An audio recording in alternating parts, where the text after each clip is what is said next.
আমার পেছনে রিজিকের এক দারুণ সমীকরণ লক্ষ্য করা যাচ্ছে। সূরা শুরার আয়াত সংখ্যা 87 আল্লাহ বলছে, নিশ্চয় আল্লাহ তার বান্দা সম্পর্কে পূর্ণ অবগত ও সম্মুখ দ্রষ্টা।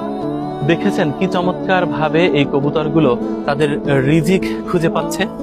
মহান আল্লাহ বলছে, তুমি আমার দেয়া নেয়ামত নিয়ে যদি অখুশি থাকো, তাহলে সম্পূর্ণ পৃথিবীর পূর্ণ লালসা তোমার পেছনে আমি লেলিয়ে দেব। তুমি শুধু ছুটতেই থাকবে, ছুটতেই থাকবে।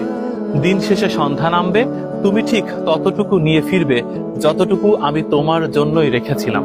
তোমার পৃথিবীতে আসার অনেক আগেই সেটা নির্ধারিত ছিল। দেখুন, আল্লাহ চাইলে এই সারা জমিনে আমাদের জন্য রিজিক ছড়িয়ে দিতে পারত, আমরা কুড়াতাম। একবার ভাবুন তো, যদি আপনার কাছে 1 কেজি চাউল এই বিস্তীর্ণ মাঠে ছড়িয়ে দেয়া হয় খড়ের মধ্যে, আপনি একটি একটি করে কুড়াতে বাধ্য হবেন। কতগুলো কুড়াতে পারবেন? হয়তোবা সম্পূর্ণ দিনের শেষে আধা কেজি। তাতে কি চলতো আপনার?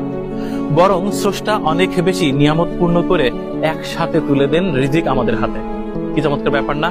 অথচ কবুতর কিংবা পাখির বেলায় তা করেননি।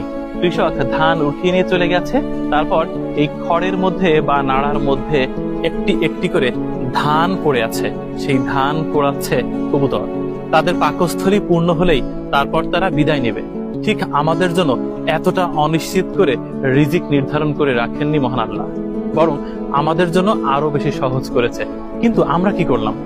আমরা অতিরিক্ত রিজিক প্রাপ্তির আশায়, অর্থাৎ লোভের বশবর্তী হয়ে সারাদিন শুধু ছুটছি ছুটছি আর ছুটছি। কিন্তু দিন শেষে আমরা কতটুকু ভোগ করতে পারি? যতটুকু আমাদের পাকস্থলীতে ধরে কিংবা আমাদের জীবনের সাথে সামঞ্জস্যপূর্ণ। তাই অতিমাত্রায় পাওয়ার আকাঙ্ক্ষা না করে স্রষ্টা আমাদের জন্য যা নির্ধারণ করে রেখেছে, আমাদের রিজিক যেটা নির্ধারিত, সেটা নিয়ে সন্তুষ্টি অর্জন করাই শ্রেষ্ঠ ইবাদত। বরং অতিরিক্ত লালসা করলেই ঈমান ধ্বংস হয়। দেখুন কি চমৎকার একটি নিদর্শন। এই পাখিগুলোর খড়ের মধ্যে খুঁটে খাওয়ার দৃশ্য দেখে মনে হলো একটি বিষয় শেয়ার করি, আমাদেরকে থামতে হবে।